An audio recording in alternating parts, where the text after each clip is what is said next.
Okay, we must react to this one. Company of Heroes to review historically Hey accurate people, edition. Seth here. Fellas, Let's go. I gotta confess, I'm down bad. I got caught Tell me. peeing in the sink. Now, I don't think that's weird. It's a victimless crime, just like punching someone in the dark. Yeah. If the sink is so forbidden to urination, then why is it placed so perfectly, reducing my hesitation? What the But heck? I feel embarrassed. No, not because I did it, but because I got caught. I'm not gonna stop. I'll just get better. For the future, I'm gonna trick shot my stream. Okay, this is the weirdest introduction Seth has ever done, like, and that means something. Around the sink bowl. That's a silent projectile. Effectively, I'm applying a suppressor to my gun barrel. That way, members of my family cannot ambush me so easily, and I will not be shamed by people who immediately revert to authoritarian fascist statements such as, "We have 2 toilets. Why did you use the sink?" Listen, I saved water. I saved lives. Maybe I don't know if you can save water that way. decades from now, there'd be entire villages in sub-Saharan Africa singing songs of praise over how much water I saved. And you know what? All I had to do was unload my fire hose in a kitchen sink. Company of Heroes 2, strangely enough, is the topic of this video. It is an old game played by old men, namely... Yeah, like, okay, you can see it here. Like 40% of them are old men, and the rest are full-grown weeps. It's insane. Like every time you join a multiplayer lobby, there are at least like 3 to 4 people who have this anime banner and shit like that. Like I love the custom banner shit, and it gets weird and weirder if you play it for long enough. Us, Company of Heroes 2. And you need to download that shit, like... is a squad-based RTS covering the events of World War II, a fictional war where Germany hired Hugo Boss to design their fashionable blitz of Europe, Russia managed to kill 24 million of their own people, and the US greatly increased the temperature of 2 neighborhoods in Southeast Asia. All this happened while the UK sat in a corner, still wondering why marching all your men single file into machine gun fire during World War those machine gun positions, I always felt bad shit. Like when I put them up, they go to street reviews where through some Molotovs or grenades on it, it was destroyed instantly. But when I get pinned down by machine gun fire, I have no chance. Like I just suck too much at this game. It's War insane. 1 may impact their ability to participate in the sequel. Basically, a sequence of events so absurd that we depart from the realm of fiction into history. Everything seen here is not only real, it's historically accurate. Yes, the blast radius of a single grenade, approximately the same size as everything you love and cherish. Yes, the trajectory of a mortar shell, statistically, by a random chance, will always land perfectly on a soldier's head, killing at least 3 more. Yes, a machine gun will pin every squad on the map. That is, unless you own the machine gun, in which case it pins one enemy, every single time, and eats a Molotov to the face. Tanks counter infantry, anti-tanks, or AT, counter tanks. But, pray tell... You know what I did? I just run them over with my own tank. Somehow it worked. Counters an anti-tank. Answer: the same tank driving towards you. Combat is a mystery. Sometimes the enemy calls in air support, pinning our infantry. So, logically, I shoot them down. The burning plane crashes into my friend's base, taking out the rest of his infantry. Here is the largest tank in the game, the King Tiger. Notice standard... Okay, now we get to the community. For vehicles of its time, the traditional German Ahegao paint job. One of the greatest features of this game is custom content, because when I pick a shitty anime... so many Fates fans are...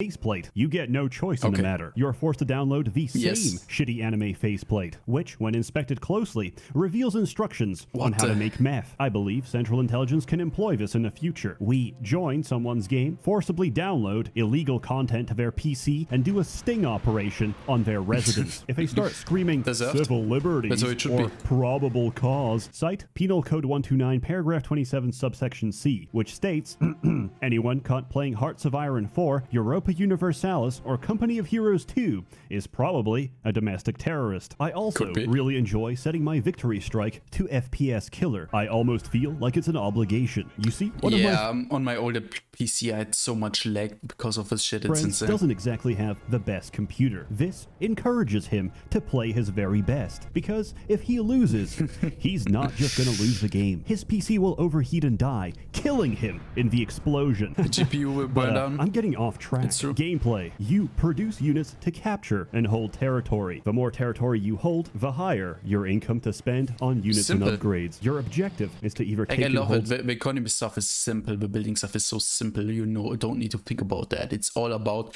microing all those units at once. And that's why I love this game so much. Certain key positions or destroy the enemy HQ. Very simple. Infantry come in squads of 4 to 6. Each of these individuals can fight and die on the battlefield. But as long as the squad stays alive, you can replace your dead soldiers. This is infinitely cheaper than ordering a fresh new squad. This is a micro-intensive RTS where positioning matters. There's a cover system. 4 dudes hiding behind a cow isn't great, but it's better than getting capped. I would love this kind of RTS, but with fantasy mechanics. Like instead of artillery, you have like mages and shit like that.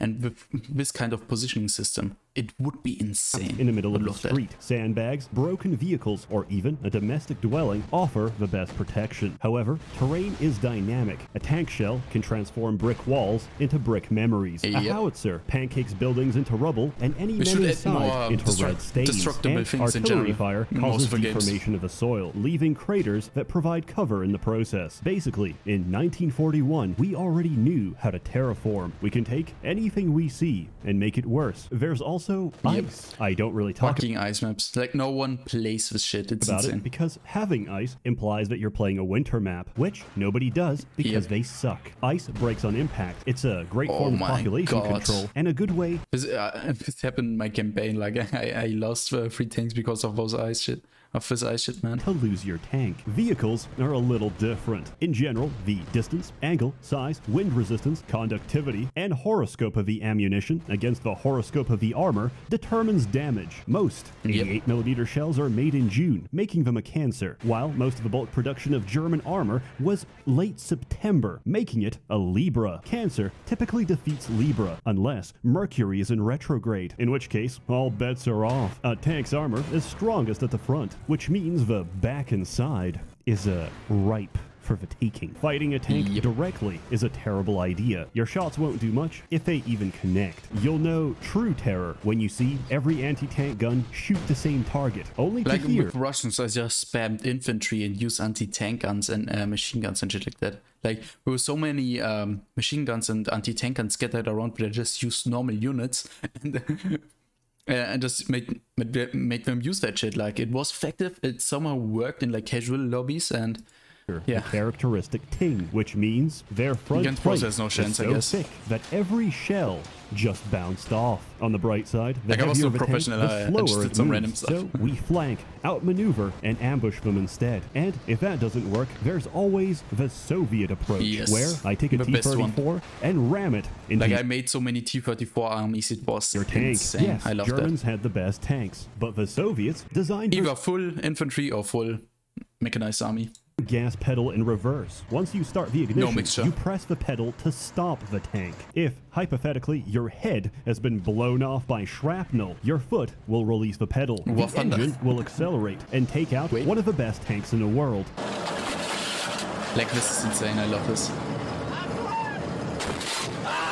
And then you make another. Disclaimer, I don't know if this is true. My sources are some schizophrenic guy whose bathroom was red with chicken blood. And before you say, Seth, I don't think he sounds reliable, I'll have you know, he's a practicing doctor. Let's talk about the races. There's 5 in total. First, let's talk about the bad guys. The British. I'm kidding. That's true. The Orcs are a defensive faction. They can lock down large areas of the map with emplacements, and their tanks feature some of the best armor in the game. Played them. Oh, whoa. I never saw the decals close up. Yo, by the way, this is a normal British tank. This is a real Cromwell. Yep. Bro, this is real. Everybody gangster until the Churchill starts vaping. They do temporarily suffer from a lack of manpower. That is, until you reach late game, where Saruman begins to command the very mud to rise up and reinforce your squads with Urukai. Goblins are going to give out gigantic loans with even higher interest to all of their allies. By the end of the war, I expect their banks to hold most of the gold on the planet. But in this game, they actually fight. They can spam their basic unit and never lose a single engagement because, unlike everybody else, they don't retreat. They just park an ambulance outside and spawn camp your base. If you even dare to counter them, they'll spam rangers instead. Homo Sovieticus. This game's release was met with heavy criticism from Russia, stating that portraying the Eastern Front as a slaughterhouse where civilians were conscripted to fight with a single lever action rifle between 5 or 6 people was inaccurate, because by the time you get to use it, realistically, you're a group of 3. In this game, the Russian army works much the same way. Everything it's like playing with Zerg in StarCraft 2. You just overwhelm them with masses. Everyone is mass-produced and expendable. Our tanks are built like shit. Our men leave their homes with teary eyes, domestically abusing their wife one last time because they know full well they might not come back. The High Elves feature the 2 best vehicles in the game. Holy. The Kubelwagen, which has the highest RPM in the entire game. It also dies from a mild gust of wind, which makes keeping it alive all the more interesting. And this is a SsethTzeentach. I don't know why Germans actually built this shit like this one. Every time Germans built this in the early game, I destroyed them with these. Like we didn't care about Kübelwagen. No one really cared about that. Gust of wind, which makes keeping it alive all the more interesting. And this is a SsethTzeentach. The gun is so huge that it must be reloaded externally. But yeah, but I can't speak English either, so that's fair. By the crew for 30 seconds. And this is what it sounds like when it fires. Accurate. Oberkommando West are highly mobile and aggressive. Their playstyle is keep pushing the front line until you win. And yeah, a friend of mine always played Oberkommando West. And a Kubelwagen into their back line. And finally, we have the Germans. I don't like playing the Deutsch. Everything is incredibly bureaucratic, just like Germany. Yeah, it's so stressful over here. I hate this shit. Like everything you need to do, there's always something you need to do with shitty papers. Fine. Entschuldigung, we have not escalated the battle phase. Please continue losing a little longer before we can authorize the countermeasure for what you're currently losing to. Wehrmacht has some of the greatest variety in units and tactics, but I am very bad at playing them. I'm highly emotional and unstable, so yes, this will affect my opinion. There's many ways to play this game. Against AI, against players, 1v1, 2v2, anything is possible. But let me tell you the worst way to play this game. 4v4 versus expert AI. Heck, fucking 4 experts? Hell yeah, I'm ready to get butt pounded. What do you mean butt pounded? We always played like that, and on 2v2 or 2v4 sometimes, no, it doesn't really matter, but at the end of the day, you just camp at your base, you have so much artillery, so much defenses that the AI can get through that shit, and it's so stressful. Sometimes they break the line, and this is real war. Like, this is much more insane than playing against real players.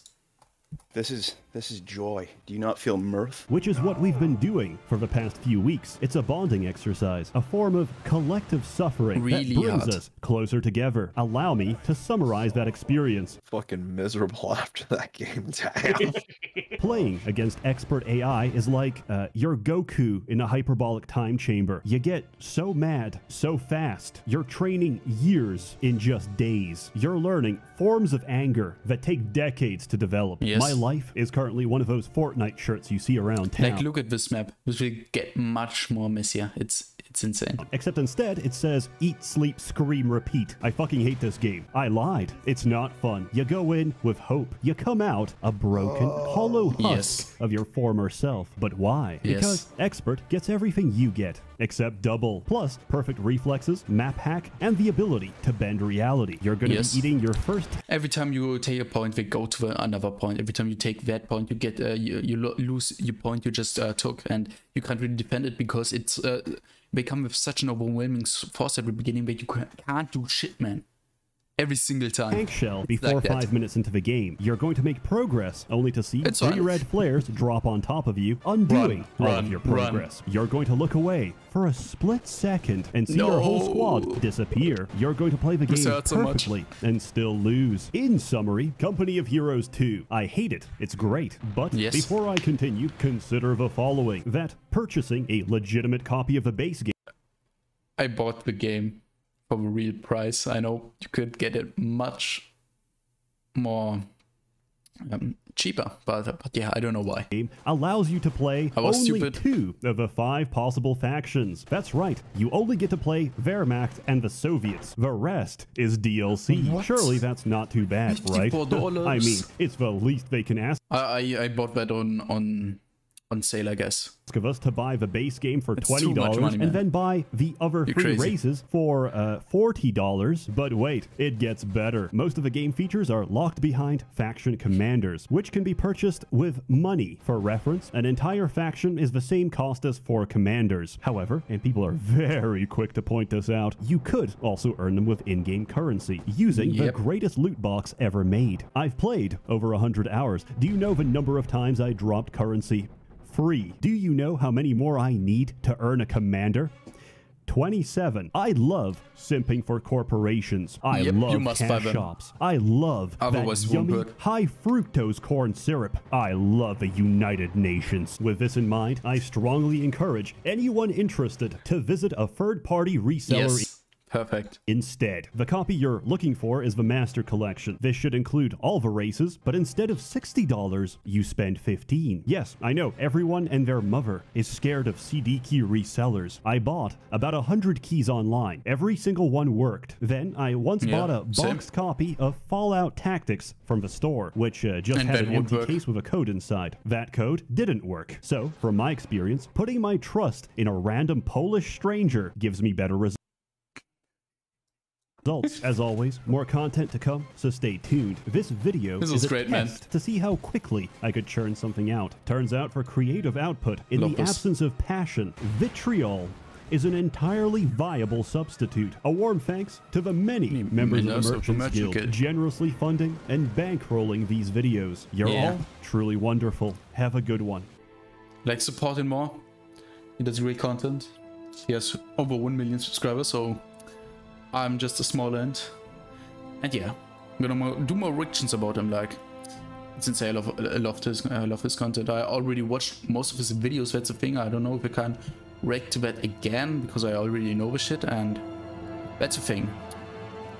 Yeah, wouldn't mind a like and sub. I'm gonna do another video in the evening because Uber Danger is gonna upload something, and this will be a live reaction. So be prepared for that. What is this, man? Okay, thank you for watching, and I love this Hearts of Iron music. Comedy of Heroes musics. Like the Russian campaign. That was really something serious, man. I felt that. Maybe shed a tear during one of these missions. Like, you need to play the campaign before you play the multiplayer. It's an experience. And yeah, see you next time. Wafer out.